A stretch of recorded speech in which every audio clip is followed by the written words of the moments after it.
জীবনের সব থেকে ভয়ঙ্কর রুম দেখেছি। ওই ভয়ঙ্কর রুমটা থেকে আমি একাই ঘুরে আসছি, একাই স্ট্রাগল করেছি, একাই সবকিছু ক্ষেত্র থেকে লড়াই করেছি। তাই জন্য ভাবলাম চলো তোমাদের সাথে ভিডিওটা শেয়ার করি। হাই, কেমন আছো তোমরা সবাই? আশা করি সকলে খুব ভালো আছো। তো গাইস, লাইফের মেন জিনিস, মেন পার্ট আমি তোমাদের সাথে শেয়ার করছি।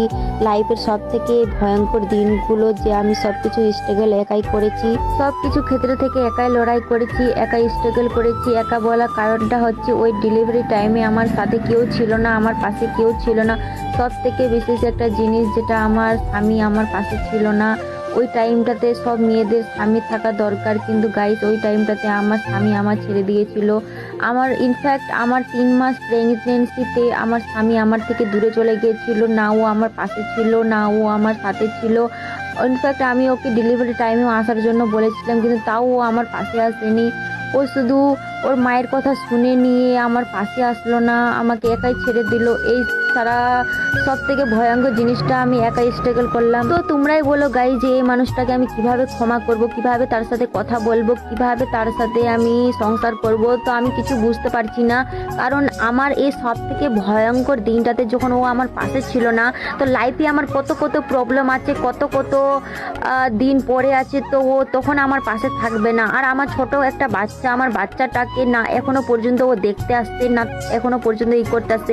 সব থেকে মেন বিষয় যে ওর মা ওকে আমার কাছে আসতে বারণ করেছে, আমার সাথে কথা বলতে বারণ করেছে। তো আমার ছোট বাচ্চাটাকেও তারা একদম দেখলো না, আমার ছোট বাচ্চাটাকে তারা এতিম বানালো না, আমার ছোট বাচ্চাটাকে তার বাপের পেয়ার মিলছে না কিছু। যখন ওদের সব থেকে বেশি দরকার এই টাইমটাতে, ওখানে ওরা পাশে থাকলো না। তো যখন আমার বাচ্চা বড় হবে তখন ওরা পাশে আসবে। তো কিভাবে তাদেরকে আমি ক্ষমা করব, কিভাবে তাদের সাথে আমি মানিয়ে নিব? তো গাইস তোমরাই বলো।